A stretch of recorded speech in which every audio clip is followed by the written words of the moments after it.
وعلیکم ورحمۃ اللہ تعالی وبرکاتہ نحمده ونصلي ونسلم على رسوله الكريم اما بعد فاعوذ باللہ من الشیطان الرجیم بسم اللہ الرحمن الرحیم ان اللہ وملائکته يصلون على النبی یا ایھا الذین آمنوا صلوا علیہ وسلموا تسلیما اللهم صل على سيدنا ومولانا محمد معدن الجود والكرم وآله الكرام وابنه الكريم وبارك وسلم صلاة وسلاما عليك يا رسول الله صلى الله تعالى عليك وسلم۔ سورہ بقرہ آیت نمبر 158 کی تفسیر جاری ہے۔ اللہ تبارک و تعالی فرماتا ہے ان الصفا والمروة من شعائر اللہ فمن حج البيت او اعتمر فلا جناح عليه ان يطوف بهما ومن تطوع خيرا فان الله شاكر عليم۔ بے شک صفا اور مروہ اللہ کی نشانیوں میں سے ہیں، تو جو اس گھر کا حج یا عمرہ کرے اس پر کچھ گناہ نہیں کہ ان دونوں کے چکر لگائے، اور جو کوئی اپنی طرف سے بھلائی کرے تو بے شک اللہ نیکی کا بدلہ دینے والا خبردار ہے۔ تو اس آیت کریمہ کا پس منظر اور شان نزول اس سے پہلے والے درس میں بیان کیا گیا۔ اس صفا اور مروہ یہ اللہ کی نشانیاں ہیں، تو کیوں ہیں؟ حضرت ہاجرہ رضی اللہ تعالی عنہا اور حضرت اسماعیل علیہ السلام کی نسبت کی وجہ سے، اور وہ پورا واقعہ اس سے پہلے والے درس میں بیان ہوا۔ اب نشانی ہونے کا کیا مطلب ہے؟ شعائر، اس کے بارے میں کہتے ہیں کہ شعائر اللہ سے دین کی نشانیاں مراد ہیں، دین سے، دین اسلام سے تعلق رکھنے والی چیزیں، یعنی ایسی چیزیں کہ جن کو دیکھ کر دین اسلام کا پتہ چلے، جو دین کی علامتوں میں سے ہو، خواہ وہ مکانات ہوں یعنی جگہیں ہوں، مخصوص جگہیں ہوں، جیسے کہ خانہ کعبہ دین کی نشانی ہے، عرفات کا میدان، مزدلفہ اور تینوں جمرات مینا میں جہاں وہ کنکر مارے جاتے ہیں، یہ بھی اللہ کی نشانیوں میں سے ہیں۔ صفا اور مروہ، مینا، مساجد یعنی ساری مسجدیں، مسجد نبوی ہو یا مسجد حرام ہو یا ان کے علاوہ دنیا کی جتنی بھی مسجدیں ہیں، یہ سب اللہ تبارک و تعالیٰ کے دین کی نشانیاں ہیں۔ یہ جگہیں ہیں، یہ مکانات ہیں، یا وہ شعائر زمانے ہوں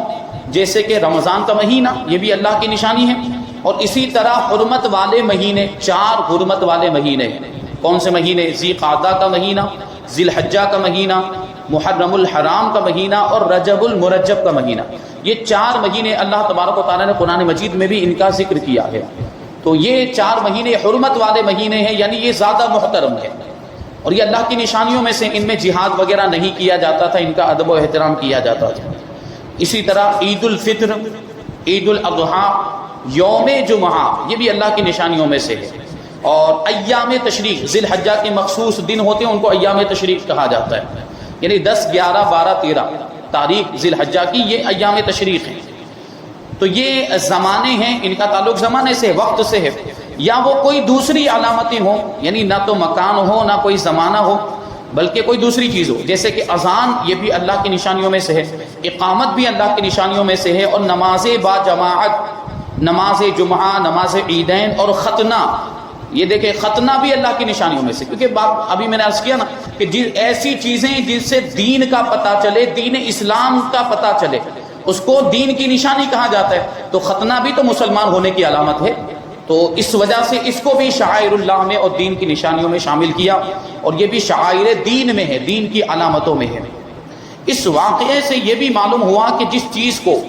صالحین سے نسبت ہو جائے وہ چیز عظمت والی ہو جاتی ہے۔ دیکھیں، آپ نے واقعہ سنا حضرت ہاجرہ رضی اللہ تعالی عنہا کا۔ حضرت ہاجرہ رضی اللہ تعالی عنہا کی نسبت سے صفا اور مروہ بھی عظمت والے ہو گئے۔ اب قیامت تک کوئی بھی عمرہ کرے گا یا حج کرے گا، اس کو صفا اور مروہ کے درمیان صحیح کرنی پڑے گی۔ حضرت ہاجرہ رضی اللہ تعالی عنہا کی نسبت کی وجہ سے یہ دونوں پہاڑ عظمت والے ہو گئے، قابل تعظیم ہو گئے، اور ان کی صحیح کی جاتی ہے، اس پہ چکر لگائے جاتے ہیں، جیسے کہ صفا اور مروہ حضرت ہاجرہ رضی اللہ تعالی عنہا کے قدم کی برکت سے اللہ تعالیٰ کی نشانی بن گئے۔ اور یہ بھی معلوم ہوا کہ معظم چیزوں کی تعظیم و توقیر دین میں داخل ہے، اسی لیے صفا اور مروہ کی صحیح حج میں شامل کر دی گئی۔ جو معظم چیزیں، جو عظمت والی چیزیں ہیں، ان کی تعظیم کرنا، ان کی توقیر کرنا، یعنی نیک لوگوں سے نسبت رکھنے والی چیزوں کی تعظیم اور توقیر یہ بھی دین کا حصہ ہے، یہ کوئی بدعت نہیں ہے، ناجائز و گناہ نہیں ہے۔ تو جس طرح صفا اور مروہ کی تعظیم کی جاتی ہے حضرت ہاجرہ کی نسبت کی وجہ سے، اسی طرح نبی پاک صلی اللہ علیہ وسلم سے نسبت رکھنے والی چیزوں کی بھی تعظیم کی جاتی ہے، اور وہ بھی دین میں داخل ہے، وہ بھی عظمت والی چیزیں ہو جاتی ہیں حضور کی نسبت کی وجہ سے۔ حضور پاک صلی اللہ علیہ وسلم کے منہ مبارک، حضور کا جبہ شریف اگر کہیں پر ہو، حضور کی نالین مبارک، حضور کا امامہ شریف، عصا مبارک، حضور کا کرتا مبارک، حضور کے جسم مبارک سے نسبت رکھنے والی چیزیں ہمارے لیے قابل عظمت ہیں، قابل تعظیم ہیں، اور ان کی تعظیم اور توقیر دین کا حصہ ہے۔ جیسے کہ صفا اور مروہ عظمت والی ہو گئی یہ چیزیں، صفا اور مروہ پہاڑی، اسی طرح حضور پاک صلی اللہ علیہ وسلم سے نسبت رکھنے والی چیزیں بھی ہمارے لیے قابل تعظیم ہیں، ادب و احترام کے لائق ہیں، اور برکت والی چیز ہے، مبارک چیز ہیں، ان سے برکت حاصل کی جاتی ہے اور برکت حاصل ہوتی بھی ہے۔ اب یہ جو بات بیان کی گئی کہ جو اس گھر کا حج کرے یا اس گھر کا عمرہ کرے، اس پر کوئی گناہ نہیں ہے کہ وہ ان دونوں کے چکر لگائے، یعنی صفا اور مروہ کے چکر لگائے، صفا اور مروہ کے درمیان سعی کرے، جبکہ ہمیں معلوم ہے کہ سعی کرنا تو واجب ہے، ضروری ہے، تو کوئی گناہ نہیں، کوئی حرج نہیں، یوں کیوں کہا جا رہا ہے؟ تو اس کا مطلب کیا ہوتا ہے اور اس کے پیچھے کی بات کیا ہے؟ شان نزول بیان کرتے ہیں۔ اس آیت کریمہ کا شان نزول یہ ہے کہ زمانہ جاہلیت میں صفا اور مروہ پر دو بت رکھے ہوئے تھے، ایک کا نام تھا عصام اور دوسرے کا نام تھا نائلہ، یہ دو بت تھے۔ اور اس کے بارے میں ایک دوسری روایت میں آیا ہے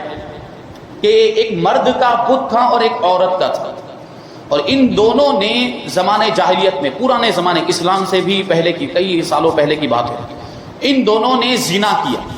اور زنا کی وجہ سے ان پر عذاب نازل ہوا اور یہ پتھر بنا دیے گئے، بت بنا دیے گئے، اور عبرت کے لیے، سبق حاصل کرنے کے لیے یہ دونوں بت صفا اور مروہ پر رکھ دیے گئے تھے، ایک کو صفا پر رکھ دیا گیا تھا اور ایک کو مروہ پر رکھ دیا گیا تھا عبرت حاصل کرنے کے لیے، تاکہ لوگوں کو عبرت ہو، لوگ سبق حاصل کریں کہ دیکھو ان لوگوں نے زنا جیسا اتنا بڑا گناہ کیا، اس کی وجہ سے بت بنا دیے گئے، پتھر بنا دیے گئے۔ لیکن ہوا کیا؟ مرور ایام کی وجہ سے، گردش زمانہ کی وجہ سے، دن گزرنے کی وجہ سے لوگ جو اس کی وجہ تھی وہ بھول گئے، یعنی یہ انسان تھے، ان کو مورتی بنا دیا گیا اور انہوں نے زنا کیا تھا، اس وجہ سے ان پر یہ عذاب نازل ہوا، لوگ اس کو بھول گئے، اور پھر تو بھولنے کا مسئلہ چلا آگے، اور زمانہ جب گزرا، زیادہ آگے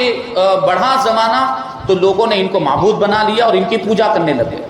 یہ حال ہے ان لوگوں کا، یعنی یہ کفار و مشرکین کا حال ہوگا۔ ہمارے یہاں کے جو مشرک ہیں ان کا بھی حال مختلف نہیں ہے، وہ بھی کسی بھی چیز کو خدا بنا لیتے ہیں، کسی بھی چیز کو بھگوان مان لیتے ہیں، تو اسی طرح کا معاملہ ان کا تھا۔ وہ اب سوچیں کہ عبرت کے طور پر ان کو بت بنا دیا گیا تھا اور انہوں نے زنا کیا تھا، وہ خدا بننے کے لائق ہی نہیں تھے، بلکہ ویسے بھی اللہ کے سوا کوئی بھی چیز خدا بننے کے لائق نہیں ہے، اللہ ایک ہی معبود ہے، اس کے سوا کوئی معبود نہیں ہے۔ لیکن یوں دیکھیں، ان کے عقیدے کے مطابق بھی دیکھیں، یعنی کچھ تو ہونا چاہیے نا، کچھ تو ایسی چیز، جیسے کہ ابھی یہاں مشرکین کا حال ہے کہ کسی چیز کے اندر کوئی طاقت دیکھتے ہیں تو اس کو خدا بنا لیتے ہیں، تو یہاں تو زنا کرنے والے تھے، اس میں ایسی کون سی بات تھی خدا بنانے والی؟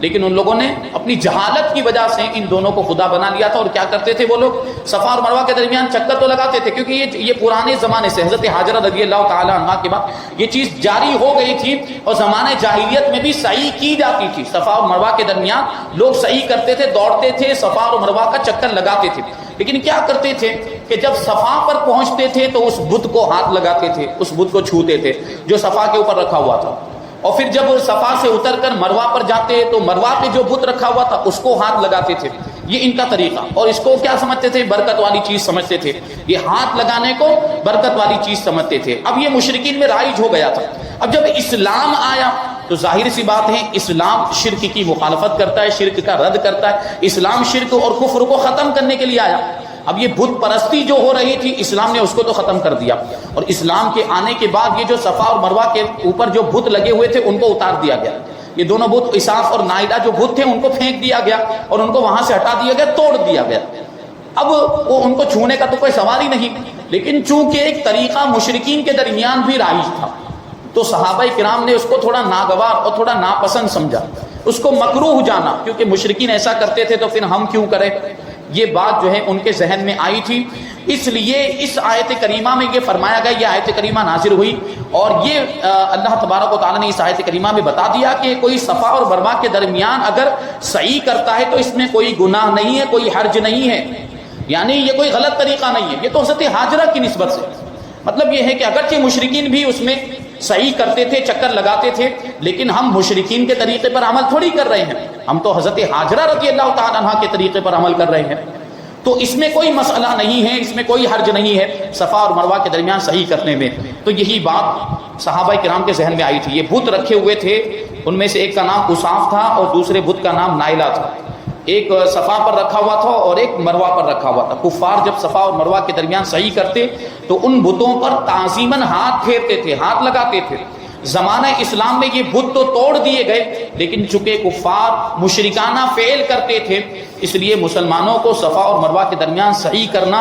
گراں محسوس ہوتا تھا، یعنی بھاری لگتا تھا، ناگوار ہوتا تھا، کیونکہ اس میں کفار کے مشرکانہ فعل کے ساتھ کچھ مشابہت پائی جاتی ہے، یعنی ان کے جیسا طریقہ پایا جاتا ہے۔ اس آیت میں ان کو اطمینان فرما دیا گیا کہ یہ کفار کی کوئی مشابہت نہیں ہے، یہ تو حضرت ہاجرہ رضی اللہ تعالی عنہا کا طریقہ ہے کہ چونکہ تمہاری نیت خالص عبادت الہی کی ہے لہٰذا تمہیں مشابہت کا اندیشہ نہیں کرنا چاہیے۔ اور جس طرح خانہ کعبہ کے اندر، دیکھیے اس کا جواب بھی دیا جا رہا ہے کہ جس طرح خانہ کعبہ کے اندر زمانہ جاہلیت میں کفار نے بت رکھے تھے، اب زمانہ اسلام میں بت اٹھا دیے گئے اور خانہ کعبہ کا طواف درست رہا، یعنی مشرکین بھی اب زمانے جاہلیت میں بھی تو خانہ کعبہ کا طواف کیا جاتا تھا اور اس میں بت رکھے ہوئے تھے، بتوں کو نکال 360 بت رکھے ہوئے تھے، بتوں کو نکال دیا گیا، لیکن اب بھی خانہ کعبہ کا طواف تو ہو رہا ہے نا۔ اور وہاں پر تو ایسی بات نہیں آ رہی ہے کہ یہاں اب یہ مشرکین پہلے طواف کرتے تھے، تو نہیں،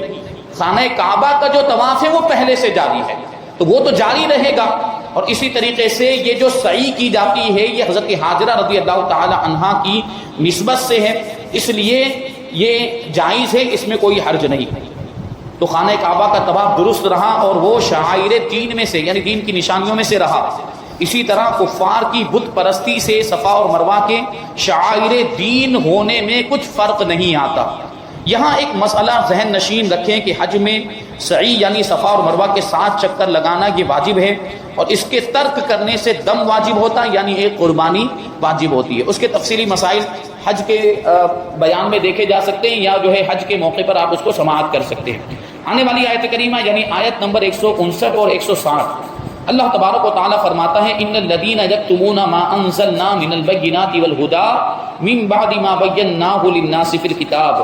اولئک یلعنہم اللہ ویلعنہم اللاعنون الا الذین تابوا واصلحوا وبینوا فاولئک اتوب علیہم وانا التواب الرحیم۔ بے شک وہ لوگ جو ہماری اتاری ہوئی روشن باتوں اور ہدایت کو چھپاتے ہیں، حالانکہ ہم نے اسے لوگوں کے لیے کتاب میں واضح فرما دیا ہے، تو ان پر اللہ لعنت فرماتا ہے، اور لعنت کرنے والے ان پر لعنت کرتے ہیں، مگر وہ لوگ جو توبہ کر لیں اور اصلاح کر لیں اور چھپی ہوئی باتوں کو ظاہر کر دیں تو میں ان کی توبہ قبول فرماؤں گا، اور میں ہی بڑا توبہ قبول کرنے والا مہربان ہوں۔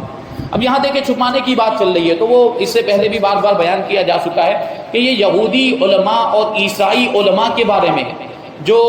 توریت اور انجیل میں نبی پاک صلی اللہ علیہ وسلم کے جو اوصاف بیان کیے گئے، علامتیں نشانیاں، ان کو یہ لوگ چھپاتے تھے، لوگوں کے سامنے بیان نہیں کرتے تھے، تو ان کے بارے میں فرمایا جا رہا ہے کہ ان پر اللہ کی بھی لعنت ہے اور لعنت کرنے والوں کی بھی لعنت، یعنی فرشتوں کی بھی لعنت ہے، ایمان والوں کی بھی لعنت ہے، اور سارے لوگوں کی لعنت ہے، بلکہ کافر بھی ان پر قیامت کے دن خود کافر ایک دوسرے پر لعنت بھیج رہے ہوں گے۔ میدان محشر میں جب پہنچیں گے نا تو یہ جو ماتحت ہوں گے یہ اوپر والوں کو لعنت بھیجیں گے اور اوپر والے نیچے والوں کو لعنت بھیجیں گے، خود ایک دوسرے کو لعنت بھیج رہے ہوں گے، ان کا یہ حال ہوگا۔ تو لعنت کا مطلب کیا ہوتا ہے اس پہ بھی غور کریں گے۔ لعنت کا مطلب ہوتا ہے اللہ کی رحمت سے دور ہو جانا۔ ظاہر سی بات جو ایسا کرے، حضور پاک صلی اللہ علیہ وسلم کی نشانیوں کو چھپائے، کتاب کو بدل دے، آسمانی کتاب کو تبدیل کر دے، توریت اور انجیل کو تبدیل کر دے، تو وہ تو لعنت کا مستحق ہے ہی، لعنت کا حقدار ہے، یعنی اللہ کی رحمت سے یہ لوگ دور ہیں، اور اللہ تبارک و تعالیٰ نے ان کو اپنی رحمت سے دور کر بھی دیا، کیونکہ تو جہنمی ہیں، یہ کافر ہیں، اور کافر جہنم میں جائے گا، ہمیشہ جہنم میں سڑے گا، جیسا کہ ابھی آگے آئے گا کہ اسی لعنت میں وہ ہمیشہ رہیں گے۔ اس آیت کریمہ میں، یہ آیت کریمہ ان علماء یہود کے بارے میں نازل ہوئی جو توریت شریف کے احکام اور اس میں موجود نعت مصطفیٰ کی آیتیں چھپاتے تھے، کچھ احکام بھی بدل ڈالتے تھے. جیسے زنا والی جو سزا تھی وہ ان لوگوں نے بدل ڈالی تھی. اس سے پہلے بیان ہوا کہ زنا کی جو سزا تھی ان لوگوں نے اپنے اعتبار سے اس میں رد و بدل کر دیا, کیونکہ جو غریب ہوتے تھے اس پر تو وہ سزا نافذ کرتے تھے, لیکن جو مالدار ہوتے, جو عہدے دار ہوتے, جو شرافت والے ہوتے, جو بڑے دنیاوی اعتبار سے شرافت والے, ورنہ جو زنا کرے وہ شرافت والا کہاں سے ہو سکتا ہے, دنیاوی اعتبار سے بڑے مرتبے والا ہوتا تو اس کو سزا نہیں دیتے, اس کو معاف کر دیتے تھے یا منہ کالا کر کے چھوڑ دیتے تھے. اس سزا کو ان لوگوں نے بدل دیا, جبکہ وہ سزا جو تھی, سزا جو بیان کی گئی وہ کیا ہے, وہ ابھی ہمارے اسلام میں بھی باقی ہے, وہ ہے رجم کیا جانا. رجم مطلب سنگسار کرنا, یعنی زانی کو اتنے پتھر مارے جائیں, اتنے پتھر مارے جائیں کہ اسی میں وہ ہلاک ہو جائے, اسی میں مر جائے. یہ اسلام کے اندر زنا کی سزا بیان کی گئی. تو یہ سزا ان کو بھاری لگتی تھی, اس لیے اس کو بدل دیا. دینی مسائل کو چھپانا گناہ, اس سے پتا چلا کہ دینی مسائل کو چھپانا گناہ ہے, خواہ اس طرح کے ضرورت کے وقت بتائے نہ جائیں یا اس طرح کے غلط بتائے جائیں, بلکہ غلط بتانے پر تو بہت سخت وعیدیں ہیں. یہ دونوں گناہ علماء یہود کیا کرتے تھے, یعنی دینی بات کو چھپاتے تھے, نبی پاک صلی اللہ علیہ وسلم کی نعت کو چھپاتے تھے اور احکام کو چھپا دیتے تھے. وہ رجم والی سزا کو چھپا دی اور اس کو نہیں بیان کیا لوگوں کے سامنے. حضور پرنور صلی اللہ علیہ وسلم کی نعت کو نہیں بتاتے تھے اور زنا کی سزا کو بدل دیتے تھے کہ بجائے رجم کے منہ کالا کراتے تھے. رجم نہیں, سنگسار نہیں کیا جاتا تھا, بلکہ منہ کالا کرنے پر اکتفا کرتے تھے. یہ ان لوگوں نے توریت کے اندر تبدیلی کر دی تھی اور اس طرح یہ کام یہ لوگ کرتے تھے. سورہ بقرہ کی آیت نمبر 79 بھی یہودیوں کی اس طرح کی حرکتوں کو اس آیت کریمہ میں بیان کیا گیا جو پیچھے گزری. احادیث میں دینی مسائل چھپانے کی سخت وعیدیں بیان کی گئی. چنانچہ حضرت ابو ہریرہ رضی اللہ تعالی عنہ سے روایت ہے, سرکار دو عالم صلی اللہ علیہ وسلم نے ارشاد فرمایا کہ جس سے علم کی کوئی بات پوچھی گئی جسے وہ جانتا ہے لیکن وہ اسے چھپاتا ہے, تو قیامت کے دن اسے آگ کی لگام لگائی جائے گی. یہ سوچنے جیسی بات ہے. الحمدللہ یعنی علماء کرام تو اپنا فریضہ انجام دے رہے ہیں. علماء کرام تو ہمیشہ اویلیبل ہیں آپ کو سکھانے کے لیے, دین کی باتیں بتانے کے لیے, مسائل بتانے کے لیے. اگر کوئی عالم کہلانے والا دین کی باتوں کو چھپاتا ہو تو وہ اس وعید میں آئے گا,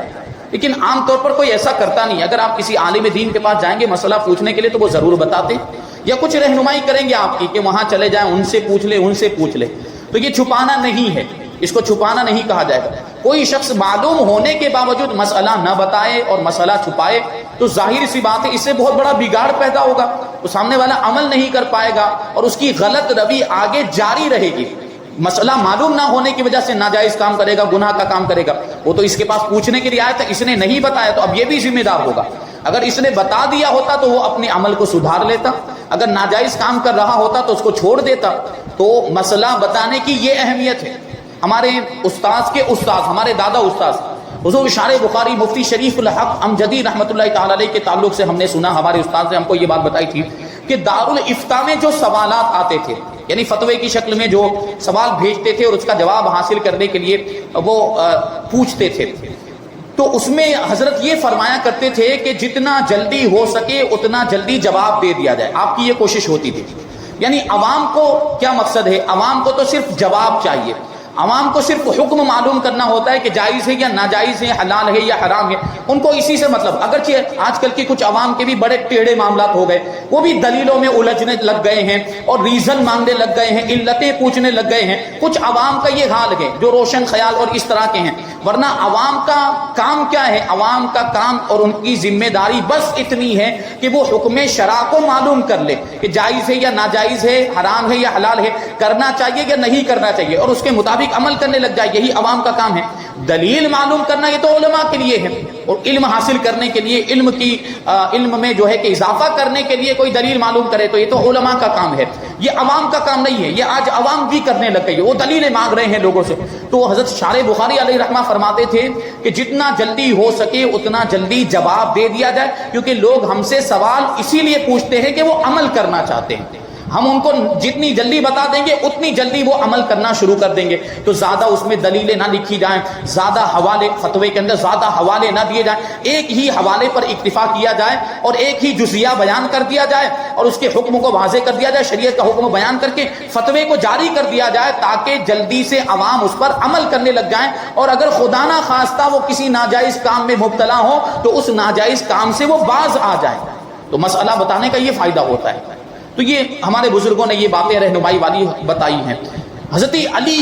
مرتضیٰ کرم اللہ وجہہ الکریم سے روایت ہے کہ نبی کریم صلی اللہ علیہ وسلم، دیکھیے ایک طرف تو یہ چیز ہوئی کہ مسئلہ معلوم ہو تو بتانا چاہیے، لیکن دوسری طرف یہ چیز ابھی اس روایت کے اندر آ رہی ہے، اس میں کیا بیان کیا جا رہا ہے کہ مسئلہ معلوم نہ ہو تو نہیں بتانا چاہیے۔ بھائی غلط بتائیں گے تو اس سے بڑا وبال ہے، آپ غلط مسئلہ بتائیں گے تو اس سے بڑا وبال ہے۔ آپ نے صحیح بتایا تو صحیح عمل کر رہا ہے، غلط بتا رہا ہے تو غلط عمل کر رہا ہے، اور اس کے غلط عمل کرنے کا وبال آپ کے اوپر بھی ہوگا، کیونکہ آپ نے غلط بتایا، مسئلہ غلط آپ نے بتایا، اس کی وجہ سے وہ غلط عمل کر رہا ہے۔ وہ تو یوں سمجھ رہا ہوگا نا کہ عالم صاحب نے بتا دیا، فلاں امام صاحب نے بتا دیا، فلاں مفتی صاحب نے بتا دیا، لیکن انہوں نے غلط بتایا ہے، تو اس کی وجہ سے وہ غلط عمل کر رہا ہے۔ اور یہ ہوتا بھی ہے، عام طور پر ہم دیکھتے ہیں کہ جو تھوڑی بہت معلومات ہو جاتی ہیں، تھوڑی بہت جانکاری، تو پھر وہ لوگوں کو مسائل بتانا شروع کر دیتے ہیں، وہ خود مفتی بن کے بیٹھ جاتے ہیں، جبکہ کوئی کورس نہیں کیا، کوئی عالم کا کورس نہیں، کوئی مفتی کا کورس نہیں کیا۔ یہ لوگ مفت کے مفتی ہوتے ہیں، مفت سے بنا ہوا مفتی، اور فتویٰ دینا شروع کر دیتے ہیں کہ یہ ہونا چاہیے، یہ نہیں ہونا چاہیے، اور لوگوں کو مسئلے بتانے لگتے۔ یہ ان کا منصب نہیں، یہ ان کا کام نہیں، جس کا کام ہے اسی کو ساجے، دوجا کرے تو ٹھن ٹھن باجے، یعنی دوسرا اگر کوئی کام کرے دوسرے کا کام تو پھر گڑبڑ ہوتی، تو پھر غلط غلط بتائے گا۔ جب اس نے کورس نہیں کیا، جب وہ عالم نہیں ہے باقاعدہ، اس نے علم حاصل نہیں کیا، تو اس کے لیے مسئلہ بتانا جائز نہیں۔ ہاں کبھی ایسا ہو سکتا ہے کہ کوئی مسئلہ آپ کو یقین کے ساتھ معلوم ہے، یعنی آپ نے خود نے کتاب میں پڑھا ہے اور اس کو صحیح سمجھا بھی ہے۔ دیکھیں صحیح سمجھنا بھی ضروری، ورنہ کتاب میں بہت کچھ پڑھا جاتا ہے، ٹھیک ہے، اور کتاب میں پڑھا ہے لیکن آپ نے اس کو غلط سمجھا ہے، تو صحیح سمجھنا بھی ضروری ہے۔ آپ نے پڑھا ہے اور اس کو صحیح سمجھا ہے تو آپ کو بتانے کی اجازت ہے۔ یا کسی عالم دین سے آپ نے کوئی مسئلہ سنا اور صحیح طور پر سنا،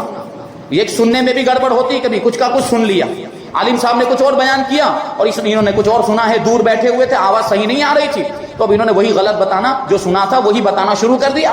یہ بھی جائز نہیں ہے۔ سنیں تو صحیح طور پر سنیں اور اس کو بھی صحیح طور پر سمجھے، سنی ہوئی بات کو بھی سمجھے۔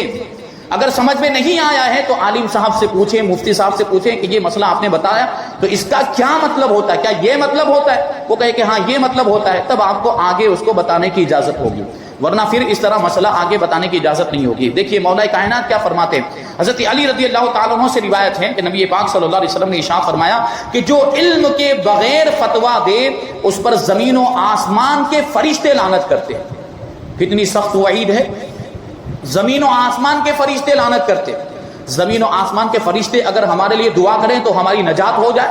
یہاں تو زمین و آسمان کے فرشتے لعنت کر رہے ہیں، تو اس کی نجات کیسے ہو پائے گی؟ وہ تو اللہ کی رحمت سے دور ہو رہا ہے، جو بغیر علم کے فتویٰ دے رہا ہے، جو بغیر علم کے مسئلہ بتا رہا ہے۔ ہمارا تو حال یہ ہے، اللہ جو ہے کہ اس چیز کو باقی رکھے اور اس میں مزید اضافہ کرے کہ مسئلہ بتانے میں ڈر لگتا ہے کہ ہم سے کوئی غلطی نہ ہو جائے، ہم جو مسئلہ بتا رہے ہیں وہ صحیح ہو، غلط نہ ہو، بار بار اس کو چیک کیا جاتا ہے، بتانے کے بعد بھی کبھی دیکھا جاتا ہے کہ ہم نے جو بتایا وہ صحیح ہے کہ نہیں ہے، کتاب میں موجود ہے کہ نہیں، حالانکہ پڑھا ہوا ہوتا ہے، پھر بھی کبھی جو ہے احتیاطاً اس کو دیکھتے ہیں۔ تو اس طرح کی یہ چیز ہونی چاہیے، کیونکہ اتنی سخت وعید بتائی گئی ہے، وعید آئی ہے بغیر علم کے فتویٰ دینے اور مسئلہ بتانے کے تعلق سے،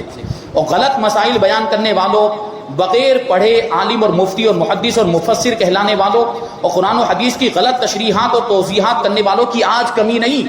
بغیر پڑھے ہوئے، بغیر علم حاصل کیے لوگ عالم بن گئے، مفتی بن گئے، اور لوگوں کو سب چیزیں بتانا، دین کی باتیں بتانا شروع کر دیتے ہیں، اور اپنے آپ کو بہت بڑا عالم اور بہت بڑا مفتی اور بہت بڑا یوں صوفی سمجھنے لگتی ہے کہ آج کل اس طرح کے بھی معاملات، یہ باپو لوگوں کے معاملات بڑے ہیں، یہ فقیر لوگوں کے معاملات، ان کا کیا ہوتا ہے، ہم روحانیت والی باتیں کرتے ہیں، ہم تصوف والی باتیں کرتے ہیں، ہم صوفیاء کرام کی باتیں کرتے ہیں، تو ہم پھر کون سی باتیں کرتے ہیں؟ یہ قرآن و حدیث کا کیا صوفیاء کرام سے تعلق نہیں؟ صوفیاء کرام کا قرآن و حدیث سے تعلق نہیں؟ تو اس طرح علماء سے دور کرنے کی کوششیں کی جا رہی ہیں۔ بہت سے لوگوں کو ہم نے دیکھا ہے یہ اس طرح کہ وہ پہلے کسی عالم دین پیر صاحب کے مرید تھے، لیکن کسی ایسے باپو کے چکر میں آ گئے، تو وہ باپو ایسے ہی وہ ہانکتا رہتا تھا، ایسے ہی پھینکتا رہتا، ہم یوں خود اپنی بڑائی بیان کرتے رہتے ہیں یہ لوگ، ہمارا تو یہ حال، ہمارا تو یہ حال، تو باپو کے چکر میں آ گئے کہ باپو تو بہت پہنچے ہوئے ہیں، ہاں پہنچے ہوئے، جہنم تک پہنچے ہوئے ہیں، اور جہنم تک پہنچاتے بھی ہیں لوگوں کو۔ تو ایسے بہت سے لوگوں کو ہم نے دیکھا کہ ایسے باپوؤں کے چکر میں وہ عالم دین جو با عمل تھے، شریعت کے پابند، ان کے مرید، وہ وہاں سے بیعت توڑ کر یہ ایسے باپو کے چکر میں آ گئے اور ایسے باپو کے مرید بن گئے۔ یہ علماء سے دور کرنے والے لوگ ہیں، ان کے چکر میں نہیں آنا، علماء کرام کے دامن سے وابستہ رہیں گے تو یہاں بھی نجات ہے اور آخرت پہ بھی نجات ہے۔ تو یہ دیکھیں مفت کے مفتی بنے ہوئے ہیں اور بغیر علم کے دین کی باتیں بتاتے ہیں. یہ سب مذکورہ آیت اور احادیث کی وعید میں داخل ہیں. اسی وعید میں وہ لوگ بھی شامل ہیں جو ہیں تو محض کوئی آرٹیکل یا کالم لکھنے والے، لیکن دین کو بھی اپنے قلم سے تختہ مشق بناتے ہیں. یعنی دنیاوی اعتبار سے جو لکھنے کی مہارت حاصل کر لیتے ہیں نا، آرٹیکل مقالہ وغیرہ لکھنے کی، پیپر میں لکھتے ہیں، اخبار میں لکھتے ہیں، میگزین میں لکھتے ہیں، تو وہ لکھنے کی مہارت ہوتی ہے ان کے اندر. تو اب وہ اپنی باتیں لکھتے رہے نا یا دنیا داری کی باتیں لکھتے رہے، ان کو کون روکتا ہے؟ ان کو جب دین کی معلومات نہیں ہے تو دین کی باتیں پھر لکھنے کی کوشش کیوں کرتے ہیں؟ اس میں پھر گڑبڑ ہو جاتی ہے. وہ دین کو پھر تختہ مشق بناتے ہیں، یعنی دین کی باتیں لے کر پھر بیٹھ جاتے ہیں، اخبار میں لکھنے لگ جاتے ہیں. اور پھر ظاہر سی بات، اخبار اور میگزین اور آرٹیکل اور کالم وغیرہ یہ سب چیزیں غیر بھی پڑھتے ہیں. اور یہ اپنا آدمی ہے، مسلمان کہلانے والا، یہ جب کچھ غلط لکھے گا تو دوسروں تک بھی غلط میسج جائے گا، غلط پیغام جائے گا کہ دیکھو اسلام کے اندر یہ ہے، جبکہ اسلام کے اندر تو ایسا ہے ہی نہیں، اس نے غلط لکھا ہے، لکھنے والے نے. اور یہ اس طرح ہوتا ہے جب یہ اپنے آپ کو بہت یہ معلومات والا، بہت جانکار سمجھنے لگ جاتے ہیں، تب اس طرح کی باتیں ہوتی ہیں. اور شریعت کے احکام چھپانے والوں پر اللہ کی لعنت، جو آیت کریمہ میں فرمایا کہ یلعنہم اللہ، اللہ ان پر لعنت فرماتا ہے اور لعنت کرنے والے ان پر لعنت کرتے ہیں. اسلام کی حقانیت، حضور پاک صلی اللہ علیہ وسلم کی عظمت اور شریعت کے احکام چھپانے والوں پر اللہ کی لعنت ہے اور دیگر حضرات کی بھی لعنت ہے، یعنی فرشتوں کی اور مومنین کی بھی لعنت ہے. یہاں پر اس آیت کریمہ کی تفسیر مکمل ہوئی. انشاءاللہ تبارک و تعالی آیت نمبر 161 کی تفسیر ہم آئندہ درس میں شامل کریں گے. اللہ تبارک و تعالی کی بارگاہ میں دعا ہے کہ جو کچھ بھی بیان ہوا اس پر ہم سب کو عمل کرنے کی توفیق عطا فرمائے اور نور قرآن سے ہم سب کے دلوں کو روشن اور منور فرمائے. وما علینا الا البلاغ. السلام علیکم.